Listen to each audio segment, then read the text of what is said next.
மனம் விட்டு பேச, உணர்வுகளை பகிர, உங்கள் அடையாளம் கேட்காத, உரையாடல்கள் பதிவு செய்யப்படாத தற்கொலை தடுப்பு இலவச சேவை நேசம். அழைத்திடுங்கள் 0424222022. நேசம், வாழ்வதற்கு ஒரு அழைப்பு.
உலக தற்கொலை தடுப்பு நாளை முன்னிட்டு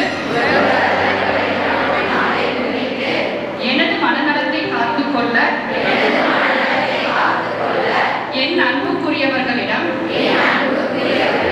அதை பற்றி வெளிப்படையாக இருப்பதற்கும் நான் உறுதிமொழி எடுத்துக்கொள்கிறேன். எனது உள்ளார்ந்த எண்ணங்களையும் உணர்வுகளையும் பகிர்ந்து கொள்ள குறைந்தபட்சம் ஒருவரையாவது அடையாளம் காண்பேன். மற்றவர் எண்ணங்களையும் உணர்வுகளையும் வெளிப்படுத்த நான் செவிசாய்த்து ஆதரவளிப்பேன்.